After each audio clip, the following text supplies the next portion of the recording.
Let's take a trip. I'm guiding you, a group of successful leaders, on a hike up a sacred mountain near Tecate, Mexico. The view is spectacular, as is the company. I feel like I've won life's lottery. When out of the corner of my eye, I see something slithering on the path before us. And with a single thought, snake, that glorious moment is gone. Suddenly, I start to hyperventilate. Major organ systems are shutting down. I need to pee like a pack mule. I need a plan. John Wayne comes to mind. When he got bit by a rattlesnake, he cut an X in his own hand, sucked out the venom, spit it out, saved his own life. So with my hand on my pocket knife, prepared to perform major surgery on myself, I realize that I am not going to be able to suck my own ankle. And I am going to die. Somehow I take a step forward, and I see that snake is just a rope that's fallen off someone's saddlebag. Note, I still need to pee like a pack mule. But let's come off the mountain back to our seats, because I have a question for you. What caused my stress that morning? Was I really being threatened by a piece of rope? No, of course not. But that part of my brain that I call ego told me the story that I was, and I believed every word of it. Every single word. What if you just stopped believing everything you think? Pain isn't from our reality, it's from our stories. I made this realization at that moment that we suffer because of our stories, not our realities. What if you just stopped believing everything you think and you paused and self-reflected? This simple action lets you bypass your ego and taps into a better part of your brain. How do I know this? This accidental discovery led to an unexpected career as a drama researcher, studying how much time and energy we spend in drama in the workplace. And that number, lost in drama, 2.5 hours per day per person. 816 hours of your precious year lost to drama. And that is productivity, 2.5 hours of productivity that you kiss goodbye forever. 2.5 hours a day spent in self-inflicted pain, venting or complaining or gossiping or trying to figure out with your colleague why your boss down the hallway is such a jerk.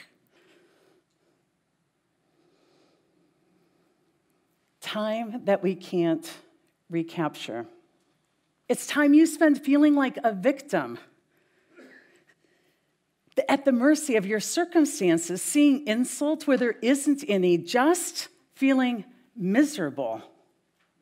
I call this living in low self. When you focus on everything that sucks, you feel bad, everybody around you feels bad. It's a terrible place to be, and yet we choose to go there every single day. Now, that's the bad news. The good news is it doesn't have to be that way. After creating his masterpiece, the beautiful sculpture of David, Michelangelo was supposedly asked a question. Was it hard carving this beautiful statue? And his reply was, no, it wasn't hard at all. I simply removed every piece from the marble that wasn't David. What would your life be like? Instead of searching to be happier and working so hard to be innovative and creative and engaged, you realize that you already were all those things once you just chipped away all that wasn't you. What if happiness and success is our natural state once the drama's gone? Now imagine you have a toggle switch in the middle of your forehead. When it's toggled down, you're seeing the world through the eyes of your ego. Your circumstances seem to be the source of your pain. You are the victim. You feel better by venting and complaining and gossiping, tattling, scorekeeping. But when your toggle switch is up, you are seeing the world from a different viewpoint. You are compassionate. You're helping, not judging. You are full of ideas. You can see so many options and ways that you personally can impact the world. Say hello to high self. The best part of this setup is you cannot be in low self and high self at the same time. Nope. It's completely impossible to be judging and helping simultaneously. So how can you just flip your own toggle switch from suffering to a better view of the world? It's simple. Self-reflection. The ultimate drama diffuser. You can move to high self, beyond all the drama and unhappiness, by just asking yourself 3 simple questions. Questions that I've discovered one by one over time from my own personal experiences. Question number 1, what do I know for sure? Just by asking this one question, I've been able to release my ego's grip on my world, to change everything without changing anything. My micromanaging boss who treats me like a child becomes just a boss who prefers more detail than I like to give. That militant employee at the DMV who's trying to ruin my entire dang life becomes the man who is just letting me know that they are closing for the day and giving me simple instructions on when I could come back to renew my car license. That ex-husband who's trying to take my children from me becomes just a dad who wants to spend an extra day with his kids. See, in all these cases, I found that my pain wasn't from my reality, it was from the story that I created about my reality. So asking that one question helped me to stop judging, to see things more clearly, to toggle switch myself up into high self. When we ask ourselves the question, what do I know for sure? We're able to look at what we know to be true about reality. It gives us a chance to reflect on what's happening and to see reality as it really is. And how it really is never as bad as it seems. That question helped me to stop judging. And I found that when I stopped judging, my natural inclination was helping. And the next question followed quickly. Question number 2, what could I do to help? I started to reflect on what I could do to enhance my boss's trust in me, to make it easier for my ex-husband to see his children, to just be nice to the DMV guy and follow his simple instructions to just come back tomorrow when they're open again. By asking myself what I could do to help, I found that it spontaneously led me not just to help myself, but to help my friends and colleagues and coworkers to do the same. Living with these two questions allowed me for a time to live a couple of years in what I would say was bliss. I felt so enlightened. After all, life's messy, but you can still live happy. And then I found myself in a situation that just wasn't going to be helped by these two simple questions. The man that I loved for 23 years made some choices that ended our marriage. This was the guy that 5 years earlier had broke his neck one night after diving into a pool. And in the darkness, he was drowning until I jumped in and saved him. I stood by him for his entire rehabilitation, building a new life for all of us. He recovered. And then he left us, me and my 4 sons. I was devastated, and I was scared, and a lot of times I was desperate. His head injury fueled his fury and his blame for me. The separation at times was brutal. But there were some really cool things happening in my life as well at that time. I was invited to Chicago to give the biggest keynote of my life. I pulled up to the swanky hotel. I was giddy with excitement and anticipation. I just needed to get a great night's sleep, look like $1 million, step on stage and wow them that next day. Now to check in. What? My credit card's been denied? No worries, I have another. And another.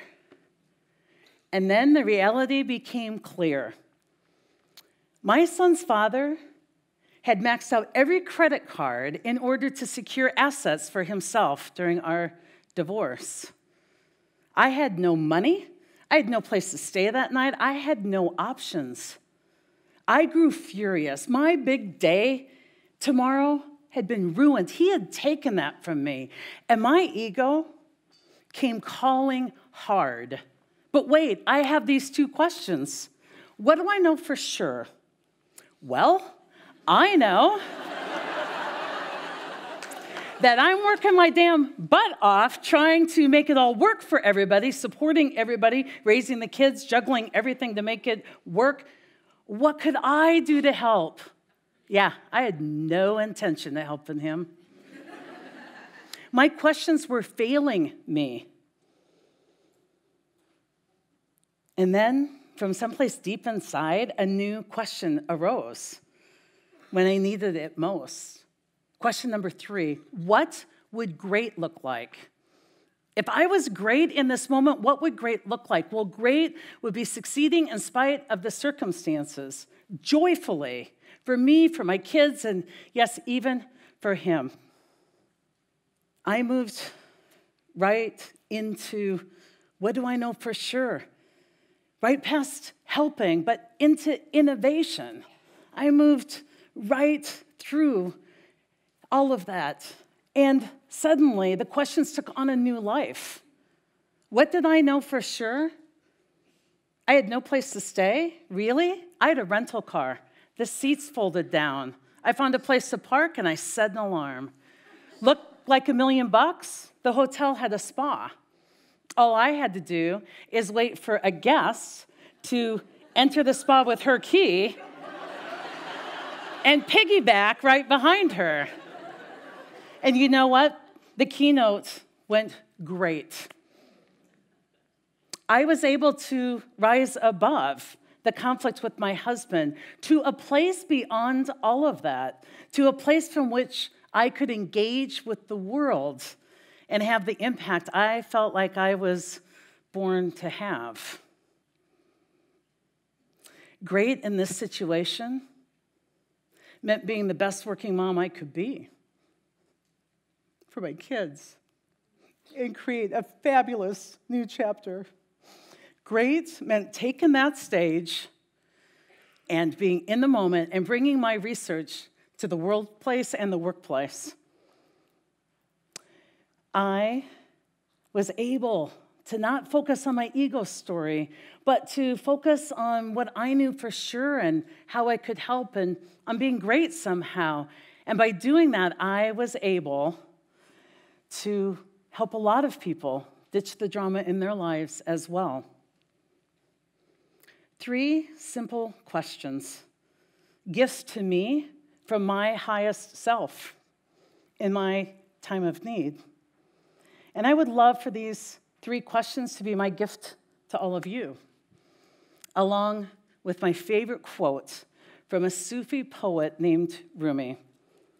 Out beyond the ideas of right doing and wrong doing, there is a field. I'll meet you there, and I'll be the one who's smiling. Thank you.